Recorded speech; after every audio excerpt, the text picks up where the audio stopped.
1 Samuel 30. David and his men reached Ziklag on the third day. Now the Amalekites had raided the Negev and Ziklag. They had attacked Ziklag and burned it, and had taken captive the women and everyone else in it, both young and old. They killed none of them, but carried them off as they went on their way. When David and his men reached Ziklag, they found it destroyed by fire, and their wives and sons and daughters taken captive. So David and his men wept aloud until they had no strength left to weep. David's 2 wives had been captured, Ahinoam of Jezreel and Abigail, the widow of Nabal of Carmel. David was greatly distressed because the men were talking of stoning him. Each one was bitter in spirit because of his sons and daughters. But David found strength in the Lord his God. Then David said to Abiathar the priest, the son of Ahimelech, "Bring me the ephod." Abiathar brought it to him, and David inquired of the Lord, "Shall I pursue this raiding party? Will I overtake them?" "Pursue them," he answered. "You will certainly overtake them and succeed in the rescue." David and the 600 men with him came to the Besor valley, where some stayed behind. 200 of them were too exhausted to cross the valley, but David and the other 400 continued the pursuit. They found an Egyptian in a field and brought him to David.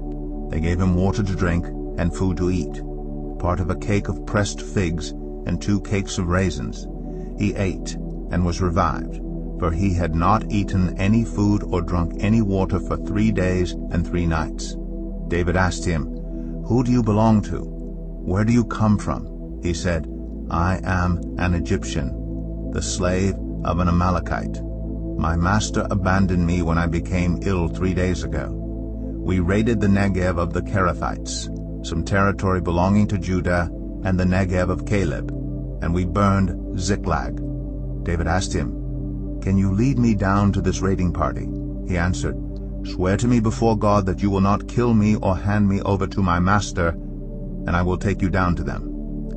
He led David down, and there they were, scattered over the countryside, eating, drinking, and reveling because of the great amount of plunder they had taken from the land of the Philistines and from Judah.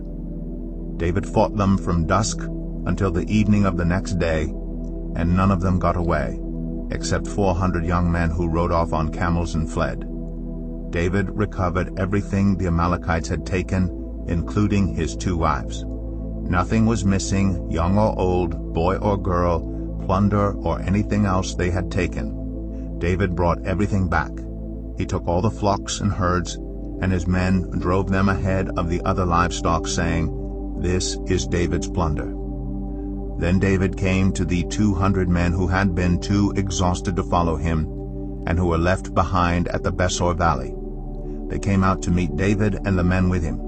As David and his men approached, he asked them how they were.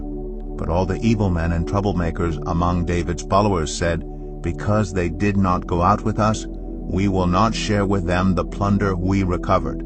However, each man may take his wife and children and go." David replied, "No, my brothers, you must not do that with what the Lord has given us. He has protected us and delivered into our hands the raiding party that came against us. Who will listen to what you say? The share of the man who stayed with the supplies is to be the same as that of him who went down to the battle. All will share alike."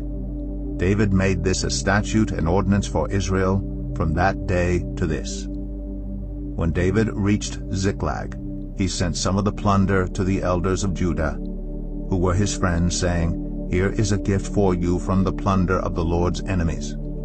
David sent it to those who were in Bethel, Ramoth, Negev, and Jatir, to those in Aroer, Siphmoth, Eshtemoa, and Rakal, to those in the towns of the Jerahmeelites and the Kenites, to those in Hormah, Bor Ashan, Athak, and Hebron, and to those in all the other places where he and his men had roamed.